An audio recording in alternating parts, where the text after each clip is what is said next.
Hello and welcome to FinTech Forward, a legal guide for busy FinTech professionals, a podcast created and produced by K&L Gates. Each episode is designed to highlight emerging developments and cutting-edge advancements typically seen in the FinTech space. We hope you enjoy our podcast. Hello and welcome to FinTech Forward. Today we're looking at one of the hot issues in payments, and that is overdraft fees. Just last week, the Consumer Financial Protection Bureau, better known as the CFPB, announced a crackdown on large banks that are heavily reliant on things called overdraft fees. Now, these overdraft fees are charged very often when a consumer writes a check without sufficient funds in their account to pay for the check. Rather than simply declining the transaction, many banks treat the transaction as a request from the consumer to have an overdraft on their account. And if the consumer opts in to payment of ATM transactions and one-time debit card transactions as an overdraft, these overdrafts can also occur on those transactions. And I think a lot of consumers actually do opt in without realizing what it means.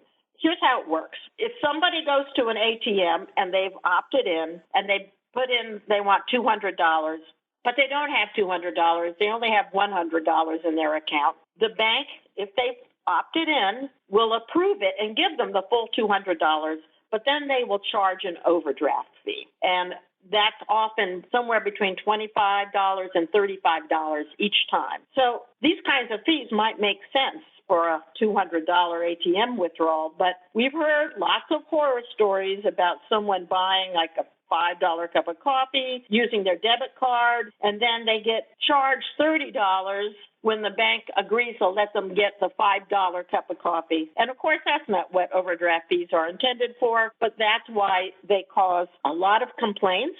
They've generated a lot of litigation, and now we're hearing once again that the regulators are very concerned. So we have with us today a Consumer Financial Services partner and specialist, John Reveal, who really has deep knowledge on these issues and is going to help us understand what is happening. So, John, first of all, aren't overdraft fees already regulated? Yes, very much so. In particular, we started in 2006 with extensive disclosure requirements. They've evolved a bit, but essentially all banks have to disclose in their periodic statement how many fees you've had this period and your total overdraft fees and NSF fees to date. And so the consumers have an understanding of how much money they're spending on these things. They can change their behavior if it upsets them. If they advertise a discretionary overdraft program, they also have disclosure requirements for those advertisements. Now, I'll come back to what some of these things are in a moment, but let me take a moment here and clarify one point as a terminology, and that is overdraft, NSF, insufficient funds, and returned item. The terms don't always mean the same thing with all banks, but essentially a returned item is we bounced it. We're not paying it. Here's your fee. An NSF fee is more commonly used when we're paying the item, despite the fact that you don't have enough money to do it, and then we can call it NSF fee or non-sufficient funds fees. Unless I say returned item fee, I'm going to mostly be talking about the idea that we've paid the item and we're charging a fee for that. So now, continuing on this first question, already regulated, more important than the disclosure is effective July 2010, and Judie, you already mentioned this, no institution can charge an overdraft fee for the payment of an ATM transaction or a one-time debit card transaction unless the consumer is first given specific disclosures and then opts into the program. Interestingly, when the Federal Reserve issued these regulations, they declined to include checks in the opt-out requirement because they concluded that consumers wanted to have these checks paid into overdraft because they are more likely to represent important bills. Wow. So yes, we are heavily regulated. Yeah. And these fees, I heard somewhere that they're like $40 billion a year in these fees. And these are fees that consumers have apparently opted in to get. Why do you think banks rely on these fees so much? A couple of points here. Banks have to make money somehow, of course. The mainstream way is to bring in deposits at one interest rate and lend them out at a higher interest rate. But that spread's not all that big. And we've certainly ran into bank clients that say, I don't need any more deposits because I can't make enough money on them right now. And they can't make as much money on interchange fees as they used to be able to because of the Durbin Amendment. So they've lost that fee income. So a logical fee has always been uh, uh, things like a bounce check fee. And these are fees that a consumer can avoid. Now, this NSF fee issue goes back to at least the late 90s. I was in-house at the time at Washington Mutual, and they concluded that, doctors and lawyers, they bounce a lot of checks because they're too busy, but they're going to reimburse us, and they're happy to pay the fees. So let's offer a discretionary overdraft program. We won't promise to pay, and we'll decide with respect to each customer how much we're going to pay on a daily basis. And they even would put that number on the top of your periodic statement, your discretionary overdraft limit, but they'd make it real clear as discretionary. And so it was one of the very first programs of that type out there, and vendors immediately jumped into it and created a lot of automation so that this could be done more easily by banks throughout the country, and they touted the great benefits of the fee revenue from these programs. They did lead to lawsuits, but mostly at that time along the lines of claims that this was a credit product or that the fees were interest rates or usurious. And the banks typically won on that claim so long as they were only charging. They weren't, for instance, saying we're going to charge you a higher fee the longer it stays unpaid. So that's why they relied on it. It's sort of a way to survive in some respects, but obviously it's not necessary because it didn't exist much until the late 90s. Interesting. So if the banks are complying with applicable laws, then why is the CFPB concerned, and what are the problems that banks are facing with their overdraft programs?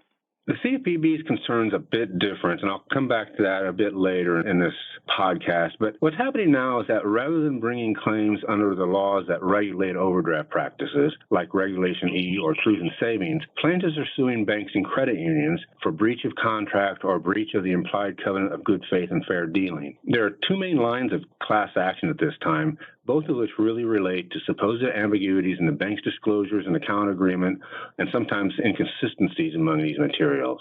The first line of cases that began 3, maybe 4 years ago related in large part to ambiguities in the Regulation E model form for this opt-in that we've already talked about. Either ambiguities in it and inconsistencies between it and the account agreement. The most recent line of cases is based on the claim that banks are charging an NSF fee more than once for the same item, more than once for the same ACH debit or check, because they can be presented multiple times. Okay. To the extent that the recent lawsuits relate to disclosure issues, can you tell me about the Regulation E problem? Yeah, now the Regulation E problem has taken a number of interesting forms, but very frustrating ones. If you use the Regulation E model form, you've got a compliant safe harbor for the form of the disclosure. And it says that an overdraft occurs when you do not have enough money in your account, but we cover it anyway. And so the claim is, well, what's enough money? And what do you mean to cover? So a bank typically has two balances, or maybe more, that it tracks. One is called a ledger or current balance, and the other is the available balance or actual balance. Banks that do this, the available balance is usually lower than the ledger balance because the available balance takes into account the fact that holds are placed in deposits and there are pending transactions that have been authorized but not yet posted. The ledger balance just ignores all this. It doesn't reflect holds on deposits, holds on funds authorized for purchases, fees, or outstanding checks, or any of these things. So what's really frustrating about this is that the banks who are obediently using the Regulation E form, they're using that form to get the disclosure safe harbor, but now they end up walking into a breach of contract lawsuit because people are arguing about what does enough money mean, or what does it mean to cover.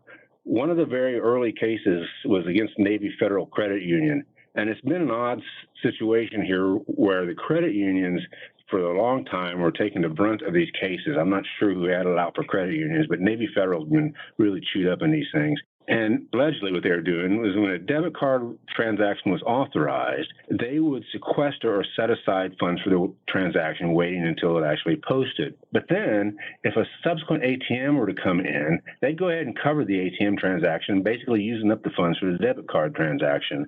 And the consumers were saying, well, didn't you cover it already? What do you mean? Did you just use it? If it was that debit card money was there, why'd you let me have my ATM? You could have just blocked that one. It says you covered it and then took the money and charged the fee.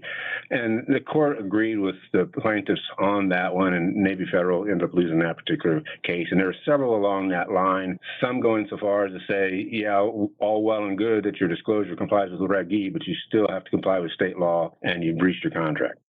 Wow, lots of litigation. What about the repeat transaction issue that you mentioned earlier? That's a brand new one, and what essentially happens is that if the consumer has insufficient funds, but a automated clearinghouse debit transaction is presented, that the bank will send it back to the merchant who's trying to get paid. But that merchant can send that same transaction in again in another ACH file for at least one more time. And the result has been that the bank would charge a returned item fee the first time it didn't pay the ACH item. It comes in again, and they charge another returned item fee.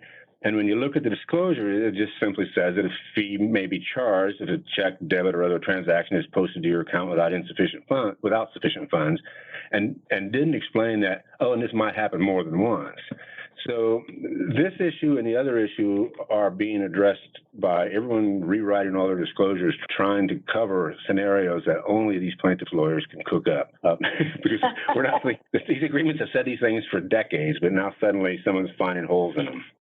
Well, I do have to ask, if I put in a $100 ATM transaction and it's bounced and there's an overdraft, is it the bank that decides to keep putting it through again and again? That's not going to happen with an ATM. The merchant. It can happen occasionally with checks. Okay. Yeah, but it's the ACH rules that allow the merchant to reinitiate a transaction, an ACH debit that was dishonored for insufficient funds. So they're able to do it twice, and they're saying, well, that's one item, and you charge me twice for it. And the bank's saying, it's two different ACH files, it's two items, just coincidentally for the exact same merchant, the exact same dollar amount. But that's what's happening. Or someone can write a check. The bank says, I'm not going to cash it. Maybe you're standing there at the teller line. You better talk to who wrote that check, and they try it again. You can end up with extra fees there as well. And the Federal Reserve, I believe, first said that they were not going to take a position, but we know that the Massachusetts Department of Banking is requiring their institutions to do a look back and figure out how many times they did this and to reimburse fees. So it's between the lawsuits and the regulators, there's a lot of pressure on this new one. So are there going to be new regulations? And what do you think the regulators and the legislators are going to do? Well, I don't think they're going to do anything that's going to help any banks. In fact, all the noise is quite the opposite. The last time the regulators really did anything that helped bank, I would say, in fee world was in the whole ATM fee battle that took place just before the enactment of Gramm-Leach-Bliley. And there, Santa Monica and all these cities were saying, well, you can't charge fees on ATMs in our city. And Bank of America says, well, it's not a public utility. If you want to use our ATM, you're going to pay for it. And Gramm-Leach-Bliley allowed them to charge that fee. But it's been a while since the regulators have done anything to help banks, and I don't really see getting a consensus for that to happen anytime soon. It actually does sound, at least some of the articles that I've read, that someone like the CFPB might want to actually do away with overdraft fees. And do you think that would be even possible? And what would the impact be on banks and consumers who want their bills to be paid? What do you think? Well, it's certainly clear that some legislators would like to outlaw at least some overdraft fees. In August, Senators Booker and Warren introduced legislation that would ban overdraft fees on ATM and debit card transactions and limit fees for other overdrafts. And they'd even require banks to post transactions in an order or manner that minimizes overdrafts.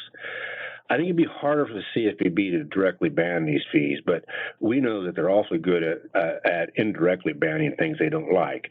The classic example was saying that we can't ban payday loans, but we can say that you can't use a prepaid card to get them because we're going to turn them into a credit card if you do. So they indirectly regulated that industry relatively severely. So they could certainly do that. They can also use their bring enforcement actions under that very broad, unfair, deceptive, and abusive acts and practices law of the Dodd-Frank Act. And that's sort of the noise I'm hearing that they're likely to bring. And in fact, one of the CFPB statements, I think it was in an oral statement, essentially said that they hinted that they would be looking at the insiders, meaning the officers and directors who allowed these kinds of things to happen. It's sort of rattling sabers there. So the CFPB could certainly come out after these things in a fairly severe way. Now, as to the impact on consumers, I suppose depends on your philosophical beliefs. Going back to something you said all the way at the beginning, when the opt-in requirements for ATM and one-time debit card transactions were first implemented, there are a lot of small banks that said, well, fine, we just won't charge these fees anymore because what kind of consumer is going to opt into this? Mm-hmm. It turned out, though, that a lot of them do. And there's one pretty logical reason for it. You can be that consumer that's at that gas station late on a Friday, out of gas, and your debit card's not working. And you just as soon pay that $35 fee at that moment. So you kind of like, a lot of consumers understand that and want the ability to do it. And so, again, how will it impact consumers? It kind of depends. There are those that say payday loans are actually good for those who need them. It's better than not being able to feed the kids. But there are those that would just ban anything along those lines. So it's debatable. As to banks, I suppose they can survive without the fee income because this is certainly something that's grown over the years, but it just changes interest rates on loans. It changes interest rates on deposits. There's not an unlimited amount of money, and these are publicly traded companies, so many of them are, and they're supposed to be making money. If they have to lose one line of fee income, they'll find it somewhere else. Okay. Well, I think that does it for us today. Any last thoughts, or we'll just wind up and say thank you? Well, the last thought is we're seeing some banks that are, Capital One's famously said, we're not going to charge overdraft fees. And the kind of the question that raises is whether that's going to solve all the problems, all the lawsuits. And I would argue that it probably won't. Because now we'd have a situation where the bank says, we're not going to charge a fee, but we're not going to cover the item either. Well, now the merchant's going to charge the consumer a fee because the item didn't get charged, or the merchant's going to take the item back, and the consumer is still going to argue about how did you calculate the balance for that purpose? How is it disclosed? Or it might even be if there's no fee, they would think, well, I just did a debit card transaction, and that went through, and I did it. Then I got an ATM transaction, and that went through. So now, where's that money? Why would the ATM have been allowed if the debit card used it up, and vice versa? So I can still see them arguing about the disclosures in terms of breach of contract. Damages would be harder to prove, I suppose, because no fees are being charged. But I can still see plaintiffs finding some way to grouse about this. Wow. Yeah, very good point. A lot to watch out for. Thank you, John. This was great, very illuminating. Thank you so much. Okay, take care, and I hope you all have a chance to listen into future FinTech Forward podcasts. Thanks again. Bye. Thanks again for listening to FinTech Forward, a legal guide for FinTech professionals. New episodes are available for download through iTunes, Google Play, and other podcast applications. By subscribing to FinTech Forward, you will receive timely notifications of each new episode. Also, if you have any topics that you would like to hear discussed, please email fintechforwardsupport@kalegates.com. We would love to hear from you.